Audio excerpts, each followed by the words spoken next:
Chapter 8 में त्रिकोणमिति से संबंधित प्रश्न को समझने का प्रयास करेंगे, जिससे कि आने वाला जो परीक्षा है उसमें हम लोग त्रिकोणमिति से संबंधित प्रश्न को आसानी से हल कर सके।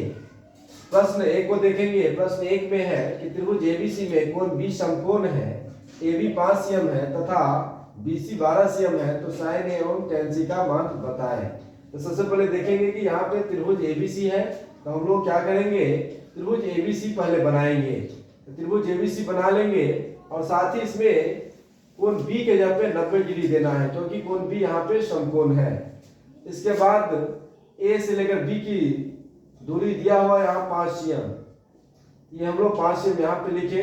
साथ ही BC का मान दिया हुआ है 12 cm, हम लोग BC के जगह पे यहाँ पे 12 cm दिए। तो यहाँ पे देखेंगे कि इस कोण के सामने जो भुजा है वो सबसे बड़ी भुजा है और उस भुजा को हम लोग कर्ण कहते हैं।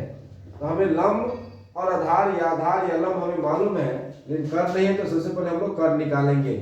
तो कर्ण AC जो है, AC यहाँ पे कर्ण है और कर्ण के लिए सूत्र हम लोग याद किए होंगे कि कर्ण बराबर होता है रूट अंडर लंब स्क्वायर जोड़ आधार स्क्वायर। तो यहाँ पे 5 का स्क्वायर और जोड़ 12 का स्क्वायर। 5 का स्क्वायर 5 को 5 से गुना किए 25 और 12 का स्क्वायर 144, दोनों को जोड़े तो 169 आया और फिर इसका वर्गमूल 13 आता है। इस प्रकार से कर्ण का मान यहाँ पे 13 आ गया। इस आगे अब हमें निकालना है साइन ए एवं tan सी। तो साइन ए बराबर होता है लंब बट्टा कर्ण। यहाँ पे ध्यान रखना है कि ए है, तो हम कोण ए से देखेंगे। तो ए के सामने जो होता है उस भुजा को हम लोग लंब कहते हैं, इसलिए साइन ए बराबर लंब बट्टा कर्ण, तो लंब हो जाएगा ए के सामने BC है, BC का मान 12 है, इसलिए 12 हो जाएगा यहाँ पे लंब। और कर्ण जो हम यहाँ पे ज्ञात किए हैं, तो कर्ण का मान 13। इस तरीके से यहाँ पे साइन ए बराबर लंब बट्टा कर्ण बराबर 12/13।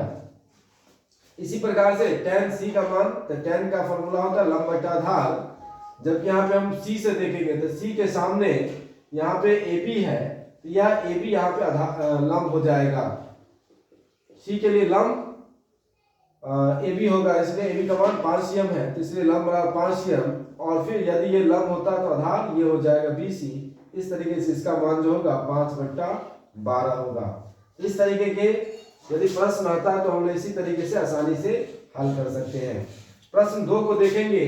तो प्रश्न 2 में इस तरीके से भी प्रश्न आता है कि 5 sin थीटा बराबर 3 है, तो tan थीटा और sec थीटा का मान निकाले। तो यहाँ पे देखेंगे क्योंकि 5 sin थीटा बराबर 3 है, इसलिए 5 sin थीटा बराबर हो जाएगा 3/5, क्योंकि यहाँ पे 5 गुना में है, इधर आएगा बट्टा में, इसलिए 3/5।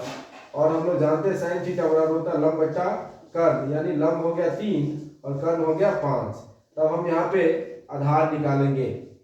आधार निकालेंगे, आधार के लिए सूत्र हम लोग को याद होगा कि कर्ण स्क्वायर घटे लंब स्क्वायर, इसलिए कर्ण का मान 5, 5 का स्क्वायर में से 3 का स्क्वायर घटाएं, 5 25 3 3 9, 25 में से 9 गया 16 और 16 का वर्गमूल 4। इस तरीके से आधार का मान हमें 4 प्राप्त हुआ। अब ज्ञात करना है tan, यहाँ पे ज्ञात करना है tan थीटा। तो tan थीटा बराबर होता है लंब बट्टा आधार। तो लंब हमें पहले से मालूम है 3 और आधार अभी हम लोग प्राप्त किए हैं 4, इसलिए 3/4 ये हो जाएगा। इसी प्रकार से sec थीटा का निकालना है। तो sec थीटा का सूत्र होता है कर्ण बट्टा आधार, यानी cos का उल्टा sec, cos का होता है कर्ण आधार बट्टा कर्ण, इसलिए sec का हो जाएगा कर्ण बट्टा आधार।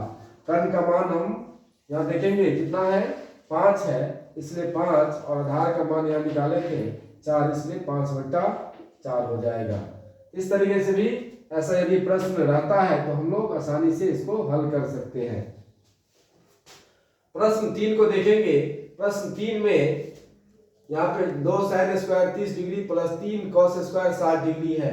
इस तरीके से sin 30 डिग्री का वैल्यू हो, sin 60 का हो, sin 90 का हो, ये सूत्र को हम लोग निश्चित तौर पे याद रखेंगे, जिससे कि ये इस तरीके का प्रश्न को भी हम लोग हल कर सके। साथ ही ऑब्जेक्टिव में sin 30 का वैल्यू कितना होता है, cos 0 का वैल्यू कितना होता है, जो प्रश्न को भी हम लोग ऑब्जेक्टिव प्रश्न को भी हल कर सकते हैं, इसलिए सूत्र को याद रखना है।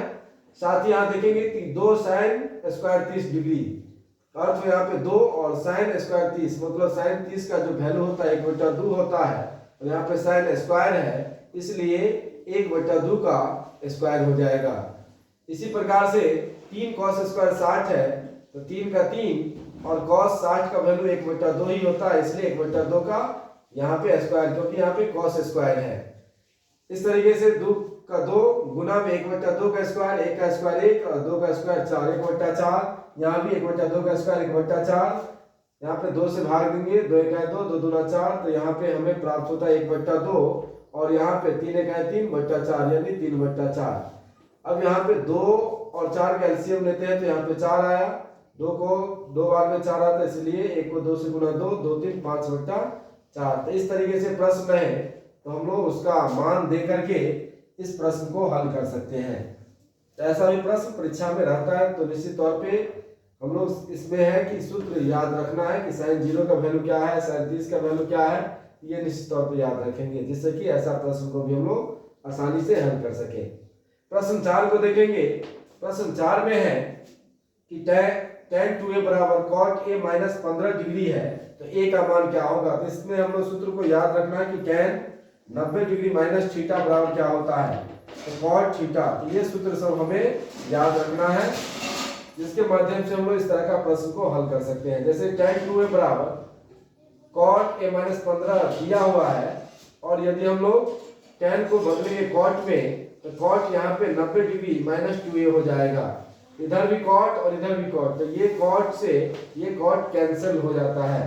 यदि दोनों cot कैंसिल हो गया तो यहाँ पे 90 डिग्री माइनस 2a इधर बचा, और दाहिना साइड में a माइनस 15 बच जाता है। इस प्रकार से आगे हम लोग हल करेंगे। a वाले को सभी को एक तरफ इधर ले आए, इधर a पहले से था और ये माइनस में 2a, तो इधर आया तो प्लस में 2a, और यहाँ पे माइनस में 15 है, इधर ले आएंगे तो प्लस में 15, तो 90 15 को जोड़ेंगे 105, और a और 2a को जोड़ेंगे तो 3a, इसलिए a बराबर यहाँ पे हो जाएगा 105/3, 3 से भाग देंगे तो 35 डिग्री आएगा। इस तरीके का भी प्रश्न आता है, इसलिए हम लोग इस सूत्र को याद रखेंगे। tan 90 माइनस थीटा बराबर cos थीटा, या cot 90 माइनस थीटा बराबर tan थीटा। इसी प्रकार sin 90 डिग्री माइनस थीटा बराबर cos थीटा का जो सूत्र है, इसे याद रहेगा तो निश्चित तौर पे हम लोग ऐसे प्रश्न को हल कर सकते हैं। अब प्रश्न 5वें प्रकार का जो रहता है कि sin a cos a और tan a को cot a के पदों में लिखना है, तो याद रखना किस में, तो cot a में लिखना है। तो cot a में लिखना है, या जिसमें लिखना रहे उसको हम लोग यहाँ पे लिखेंगे और उसके फॉर्मूला को लिख देंगे। तो cot a बराबर होता है आधार बट्टा लंब, cot a बराबर आधार बट्टा लंब, और cot के नीचे कुछ नहीं है तो हम लोग यहाँ पे 1 दे देते हैं। इस प्रकार से आधार के सामने cot है तो आधार का मान हो गया यहाँ पे cot a, और लंब के सामने 1 है तो लंब का मान हो गया यहाँ पे a। अब लंब मालूम है, आधार मालूम है, तो हम लोग कर्ण निकाल सकते हैं। कर्ण बराबर होता है रूट अंडर लंब स्क्वायर जोड़ आधार स्क्वायर। लंब का वैल्यू यहाँ पे 1 है, 1 का स्क्वायर, और आधार का वैल्यू यहाँ पे cot a है, तो cot a का स्क्वायर। इस प्रकार से 1 का स्क्वायर a, cot a का स्क्वायर, cot स्क्वायर a, ये हो गया कर्ण का वैल्यू। अब हमें निकालना है या sin a को लिखना है इस पदों में, तो sin a बराबर सूत्र होता है लंब बट्टा कर्ण। तो लंब का वैल्यू हमें मालूम है a, यहाँ पे 1 दिए, और कर्ण का वैल्यू यहाँ पे root under 1 plus cot square a है, तो इसको हम लोग यहाँ पे रख देते हैं। तो इस प्रकार से ये sin a का जो मान है ये cot a के पदों में आ जाता है। इसी प्रकार से cos a का मान भी हमें cot a के पदों में लिखना है। तो cos a बराबर सूत्र होता है आधार बट्टा कर्ण। आधार यहाँ पे हम लोग फाइंड किए हैं, आधार का मान कितना है, तो cot a है, इसलिए आधार के जगह पे हम लोग cot a लिखे। कर्ण का वैल्यू यही root under 1 plus cot square है, तो यहाँ पे ये हम लोग रख देते हैं। इस प्रकार से cos a का मान भी cot a के पदों में हो जाता है। इसी प्रकार से tan a का मान cot a के पदों में ही लिखना, तो tan a बराबर होता है सूत्र लंब बटा आधार।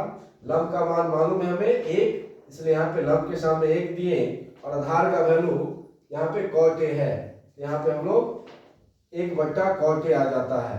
इस प्रकार से हम लोग देख लिए कि sin a और cos a और tan a को cot a के पदों में लिख लिए।